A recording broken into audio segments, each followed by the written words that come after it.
Alors, donc, nous sommes trois professionnels de la naissance qui nous sommes penchés, comme des fées, sur le berceau de la périnatalité. Et ce que nous y avons vu nous a fort surprise et nous avons voulu réfléchir avec vous aux pratiques autour de la naissance.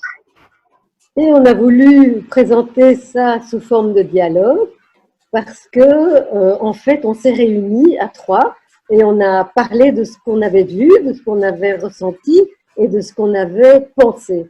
Et on a voulu partager nos expériences, les choses qu'on avait vécues, qui nous avaient impressionnés ou qui nous avaient choqués souvent d'ailleurs. Ému. Oui, et moi, j'ai trouvé que cet échange d'idées qui s'est fait entre nous de façon très, très riche et très spontanée aussi, m'a appris, moi, beaucoup de choses et j'espère que ça en aura appris aussi énormément à vous qui allez nous lire. J'ai découvert, grâce à Brigitte, tout l'apport de l'importance de l'inconscient et du vécu de la propre naissance de la maman qui met son bébé au monde et de voir comment cet inconscient et ce vécu prénatal ou périnatal de la maman peut influencer sa propre maternité. Aussi, Corinne, moi, de l'entendre la façon dont elle aborde les couples qui viennent la consulter, j'ai trouvé beaucoup d'écoute et aussi de souci de répondre à leur projet de naissance. Et je trouve que c'est un exemple d'une relation réussie qui peut s'établir entre un médecin obstétricien, gynécologue et des parents, des couples qui vont devenir parents.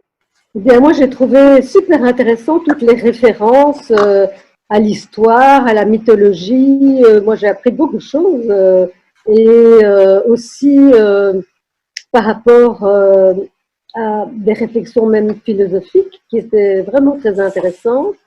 Et ça a été très riche comme échange, je trouve. Oui, moi aussi, j'ai beaucoup aimé ton apport, Christiane. J'étais passionnée par tout ce que tu connais dans les mythologies, les rituels, les coutumes dans les cultures anciennes ou traditionnelles. À travers tout ça, je trouve que ce que tu as amené aussi, c'est au fond de découvrir le sens de ce qui se passe autour de la naissance, parce que je pense que tous ces rituels mettent en avant le sens, et il me semble que nous, en tout cas à notre époque, on a perdu un peu le sens de ce qui était important autour de la naissance. Et donc, ce qu'on avait envie, c'est que ça fasse réfléchir surtout et d'une manière ouverte. C'est-à-dire qu'on n'a pas envie de diriger vers une direction ou une autre, mais plutôt d'ouvrir à la réflexion, à la discussion entre lecteurs ou avec nous. Oui, pour nous, ce qui était important aussi, c'était de mettre l'accent sur quelque chose que la médecine ne prend absolument pas en compte, c'est le vécu du bébé, in utero et au moment de sa naissance.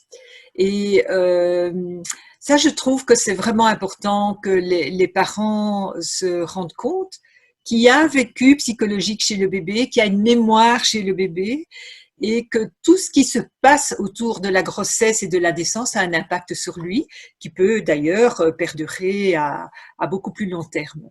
Ta présence dans le livre, Christiane, pour moi, est vraiment importante parce que je pense que les gens ne connaissent pas ou connaissent peu le rôle de la sage-femme. Ils vivent la sage-femme comme une infirmière, comme une assistante du médecin, ce qu'elle n'est pas en réalité. Et donc, je trouve que c'était important aussi de mettre ça en évidence. Oui, je trouve que le titre du livre est tout à fait évocateur de ce qu'on a voulu y faire passer, l'éloge d'une naissance amoureuse et consciente. Je crois que tout est dit. Quand on a dit ça, on voulait que le cœur y trouve sa place, mais aussi la question du sens et de la conscience de ce qui se vit. Oui, et le fait qu'on ait employé le mot des fées, on pourrait aussi dire sorcière, d'ailleurs.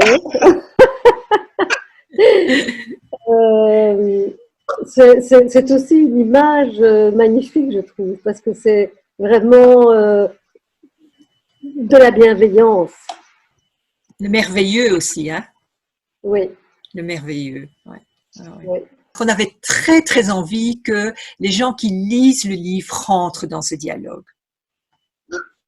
et que ce dialogue continue en dehors du livre.